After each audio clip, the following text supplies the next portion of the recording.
Students, आज हम discuss करेंगे class 12 subject business studies chapter 2 principles of management. Friends, इससे पहले वाले वीडियो में हमने डिस्कस किया था मैनेजमेंट क्या होता है, मैनेजमेंट की इंपॉर्टेंस, मैनेजमेंट के नेचर, उसके बारे में देखा था। आज हम इस वीडियो में principles of management developed by Fayol जो हमारे एक बोल सकते हैं फादर ऑफ जनरल मैनेजमेंट कहा जाता है इनको, और फेयोल ने मैनेजमेंट के अंदर कुछ प्रिंसिपल्स दिए थे, उनको हम वन बाय वन देखते हैं। और टोटली फेयोल के जो प्रिंसिपल्स है वो 14 प्रिंसिपल्स है जो कि हमें याद रखना है। First, division of work. Fayol suggested that, Fayol ने अपने मैनेजमेंट के प्रिंसिपल में ये कहा गया है कि डिवीजन ऑफ वर्क मतलब work is divided in small task job and each work is done by a trained specialist which leads to greater efficiency, specialisation, increase productivity and reduction of unnecessary wastage and movements. Fayol ने ये suggest किया है कि अगर हम organisation के अंदर work का डिवाइडेशन कर दे, जॉब को स्पेशलिस्ट के अकॉर्डिंग जो जिस चीज में ट्रेंड है, जिसमें स्पेशलाइजेशन है, उसके अकॉर्डिंग बांट दे, तो हमारे जो अननेसेसरी वेस्टेज और मूवमेंट्स है वो हट जाएंगे और काम हमारा आसानी से होगा और ऑर्गेनाइजेशन ग्रो जल्दी करेगी। नेक्स्ट हमारा प्रिंसिपल है principle of authority and responsibility. Fayol ने सेकंड प्रिंसिपल दिया है principle of authority and responsibility. Authority और रिस्पॉन्सिबिलिटी साथ में चलते हैं, मतलब क्या जाता है, अगर हमने किसी को अथॉरिटी दे दी और रिस्पॉन्सिबल वो नहीं है तो ये एक साथ काम नहीं करेगी, ओवरलैप हो जाएगी। Authority means power to take decisions and responsibility means obligation to complete the job assigned on time. Authority का मतलब आपने किसी को पावर दी है ताकि वो डिसीजंस लेकर, और रिस्पॉन्सिबिलिटी ये ऑब्लिगेशन है उसका कि वो उस जॉब को असाइन टाइम में कंप्लीट करे। Authority and responsibility should go hand in hand. Mere responsibility without authority makes an executive less interested in discharging his duties. मैंने कहा दोनों साइमल्टेनियसली चलने चाहिए। ये नहीं है कि आपने एक चीज ज्यादा कर दी और एक चीज कम कर दी, दोनों ही बराबर चलते हैं ऑर्गेनाइजेशन के अंदर। Similarly, giving authority without assigning responsibility makes him arrogant and there is fear of misuse of power.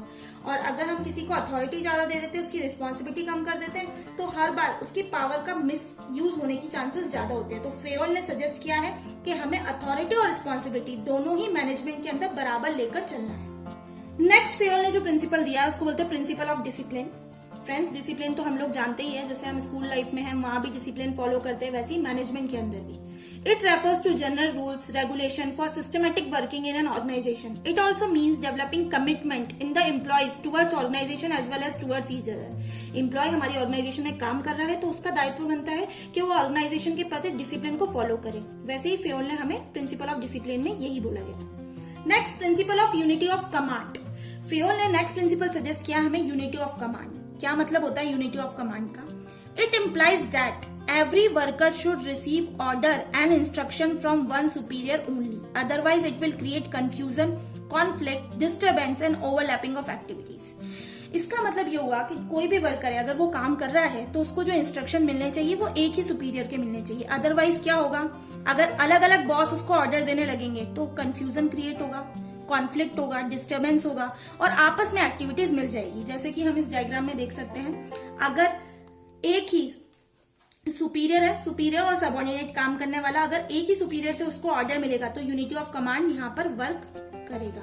But अगर सबऑर्डिनेट एक है और सुपीरियर 2-3 है और उसको ऑर्डर्स देने वाले 2-3 हो गए, तो आप देख सकते हो मल्टीप्लिसिटी ऑफ कमांड देखने को मिलेगी और यहाँ पर वो वर्क प्रॉपरली तरीके से नहीं कर पाएगा। नेक्स्ट प्रिंसिपल हमें सजेस्ट किया है फेयोल ने यूनिटी ऑफ डायरेक्शन, मतलब एक ही दिशा में काम करना। Each group of activities having the same objective must have one head and one plan. This ensure unity of action and coordination. अगर हम एक ही दिशा में काम करेंगे तो उससे हमारा यूनिटी ऑफ एक्शन भी दिखेगा, आपस में कोऑर्डिनेशन अच्छा होगा और ऑर्गेनाइजेशन अच्छे से ग्रो करेगा। Next principle, subordination of individual interest to general interest. क्या मतलब होता है सबऑर्डिनेशन इंडिविजुअल इंटरेस्ट और जनरल इंटरेस्ट का? The interest of an organization should take priority over the interest of any individual employee. In simple words, the organization interest to be prioritized over individual interest. यहाँ पर Fayol ये कहना चाहते हैं कि किसी का भी इंडिविजुअल इंटरेस्ट और जनरल इंटरेस्ट की बात करें तो आपस में जो ऑर्गेनाइजेशन के प्रति काम कर रहा है, एम्प्लॉय का इंडिविजुअल इंटरेस्ट भी ध्यान में रखते हुए और हमारी ऑर्गेनाइजेशन का इंटरेस्ट भी ध्यान में रखते हुए काम करना चाहिए। ओवरलैप नहीं होना चाहिए कि इंडिविजुअल इंटरेस्ट की ही हम ध्यान दें और ऑर्गेनाइजेशन के इंटरेस्ट को भूल जाए, और ऑर्गेनाइजेशन के इंटरेस्ट को ध्यान दें और एम्प्लॉय के इंटरेस्ट को भूल जाए। ये दोनों ही आपस में बराबर चलने चाहिए। नेक्स्ट है रेम्यूनरेशन ऑफ एम्प्लॉयज। हमारे एम्प्लॉयज के रेम्यूनरेशन की बात कही है फेओल ने। The overall pay and compensation should be fair to both employees and the organisation. The wages should encourage the workers to work more and more better. Remuneration जो हम employees को देते हैं, हमें फेयर वेजेस देनी चाहिए, कोई भेदभाव नहीं करना चाहिए, और जो वेजेस है वो इंकरेज करते हैं वर्कर्स की परफॉर्मेंस में, वो उनको बेटर बनाते हैं। तो ऑर्गेनाइजेशन के अंदर फेओल का कहना है कि जो हमें रेम्यूनरेशन देनी चाहिए एम्प्लॉयज को, वो फेयर होनी चाहिए, बाइस्ड नहीं होनी चाहिए, और जिससे कि इंकरेजमेंट मिलना चाहिए उनको, जिससे कि ऑर्गेनाइजेशन ग्रोथ पे आए। सेंट्रलाइजेशन एंड डिसेंट्रलाइजेशन, यहाँ पर फेओल ने दो वर्ड्स यूज करे, एक तो सेंट्रलाइजेशन एक डिसेंट्रलाइजेशन। ना ही ज्यादा ऑर्गेनाइजेशन को पूरी तरीके से सेंट्रलाइज होना चाहिए, ना ही ऑर्गेनाइजेशन को पूरी तरीके से डिसेंट्रलाइज होना चाहिए, क्योंकि सेंट्रलाइजेशन का मतलब होता है कि आपने सिर्फ पावर दे रखी है टॉप लेवल वाले लोगों को, और डिसेंट्रलाइजेशन का मतलब होता है हर लेवल पे पावर्स का डिस्ट्रीब्यूशन करना। तो कोई भी ऑर्गेनाइजेशन अगर इन दोनों को पर्टिकुलरली सेंट्रलाइज कर देगी तो भी ऑर्गेनाइजेशन नहीं चलेगा, और पर्टिकुलरली डिसेंट्रलाइज कर देगी तो भी ऑर्गेनाइजेशन नहीं चलेगा। हमें इन दोनों का बैलेंस बनाकर चलना होगा। मीनिंग हम लोग देख लेते हैं। Centralisation means concentration of decision making authority in few hands at top level. Decentralization means evenly distributed of power at every level of management. Both should be balanced as no organization can be completely centralized or completely decentralized. वही बात है, ना ही कोई organisation completely centralisation को follow कर सकती है, ना ही डिसेंट्रलाइजेशन को। हमें दोनों के बीच में बैलेंस बनाकर चलना बहुत जरूरी है। नेक्स्ट प्रिंसिपल है हमारा स्केलर चेन। ये बहुत बार question exam point of view से भी पूछा जाता है बोर्ड्स में। The formal lines of authority between superiors and subordinates from the highest to the lower rank is known as scalar chain. हमारे यहाँ पर क्या होता है, जब हम ऑर्गेनाइजेशन के अंदर कोई काम कर रहा होता है अलग अलग डिपार्टमेंट्स में, तो फेओल का कहना यह है कि अगर हमें कोई भी इंफॉर्मेशन शेयर करनी है तो 1 by 1 सबके पास इंफॉर्मेशन पहुंचनी चाहिए। मतलब लोअर लेवल से लेकर ऊपर तक सारी बातें, इंफॉर्मेशन सबके बीच में शेयर होनी चाहिए, बीच में मिस गैप नहीं होना चाहिए इंफॉर्मेशन का। But this chain should not be violated. But in emergency, employees at same level can contact through gain plan by informing their immediate superior. और फेओल ने हमें इस स्केलर चेन में एक कॉन्सेप्ट दिया है जिसका नाम है गैन प्लान। मतलब अगर कभी ऐसी इमरजेंसी सिचुएशन आ जाए कि एम्प्लॉयज को, सेम लेवल के एम्प्लॉयज को अगर कांटेक्ट करना हो, उसको इमरजेंसी सिचुएशन है, सपोज वो प्रोडक्शन डिपार्टमेंट का, उसको सेल्स मैनेजर से बात करनी है डायरेक्टली, तो वो क्या कर सकता है, एक मीडियम है जिसका नाम है गैंग प्लान। सपोज ये ABCDEF है, यहाँ पर ये सुपीरियर है D, अब ये कांटेक्ट करना चाहता है D से, तो ये डायरेक्ट, क्योंकि ये सेम लेवल का अथॉरिटी है, तो ये direct through gang plan contact कर सकता है, और इमरजेंसी सिचुएशन में इसको जो इन्फॉर्मेशन देनी है वो डायरेक्टली इसको दे सकता है विदाउट फॉलोइंग द चेन। सो इसका कहना, ये कंडीशन तभी अप्लाई होती है जब इमरजेंसी सिचुएशन हो, बाकी विदाउट एनी इमरजेंसी सिचुएशन ये जो हमारी इंफॉर्मेशन का काम है वो 1 by 1 ही जाएगी। नेक्स्ट में हम बात करते हैं प्रिंसिपल ऑफ ऑर्डर के बारे में। नेक्स्ट प्रिंसिपल हमने फेओल ने जो दिया है वो है principle of order. Fayol insist that there must be a fix place to keep every material and thing used in the organization, and fix place और सीट और cabin for each and every employee of the organization, so that no time और energy is wasted in search of any material और any person. Fayol ने हमें suggest किया है principle of order के बारे में। उनका कहना यह है कि एक जो भी एम्प्लॉय है काम कर रहा है उसकी एक फिक्स प्लेस होनी चाहिए, कैबिन होना चाहिए, एम्प्लॉय को ऑर्गेनाइजेशन के अंदर उसके जो भी रिसोर्सेज का यूज वो कर रहा है वो सारी चीजें प्रॉपर मैनर में होनी चाहिए, ताकि उसको सर्च करने में फालतू टाइम वेस्ट ना करना पड़े, और जब वो आए ऑर्गेनाइजेशन के अंदर तो फुल्ली ऑर्गेनाइज्ड वे में काम कर सके। नेक्स्ट प्रिंसिपल फेओल ने जो हमें दिया है वो है principle of equity. Principle of equity, first of all equity का मीनिंग क्या होता है? Equity means kind, fair and just treatment to employees. Employees will put their maximum efforts only when they are treated with kindness and justice. No worker should be unduly favored or punished. यहाँ पर फेओल एक बात कहना चाह रहे हैं कि जो भी एम्प्लॉयज है, जो हमारे यहाँ काम करने आ रहे हैं ऑर्गेनाइजेशन के अंदर, उनको फेयरली ट्रीट करना चाहिए, उनको काइंडनेस और जस्टिस के साथ ट्रीट करना चाहिए। किसी भी वर्कर्स को विदाउट, किसी को ज्यादा फेवर भी नहीं देना चाहिए और किसी को बिना वजह पनिश भी नहीं करना चाहिए।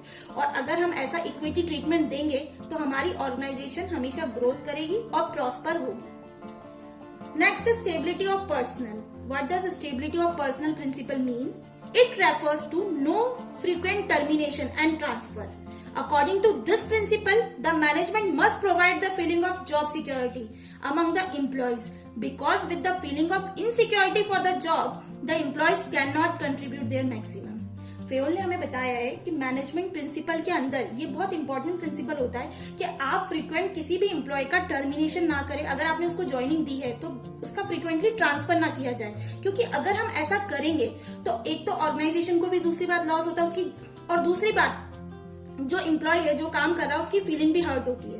अगर उसको आप बार बार टर्मिनेट करते रहोगे, ट्रांसफर करते रहोगे, उसको एक तो जॉब के प्रति इनसिक्योर फील होगा और वो अपना पूरा कंट्रीब्यूशन उस तरीके से ऑर्गेनाइजेशन के प्रति नहीं दे पाएगा। सो हमें इस चीज का ध्यान रखना चाहिए। नेक्स्ट है प्रिंसिपल ऑफ इनिशिएटिव।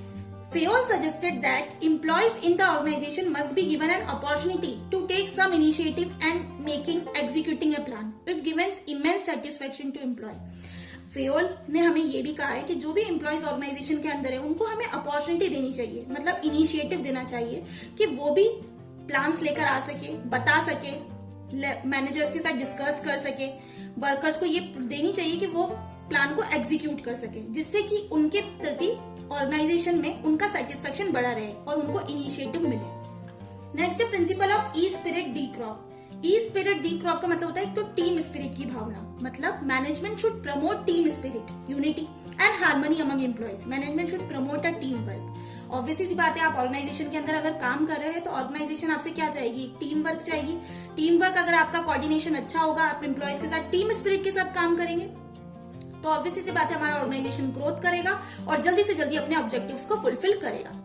अगर फ्रेंड्स आपको मेरी ये वीडियो पसंद आई है तो वीडियो को लाइक करें, शेयर करें और चैनल पे नए हैं तो चैनल को सब्सक्राइब करना ना भूलें। जल्द मिलते हैं नई वीडियो के साथ। Thank you.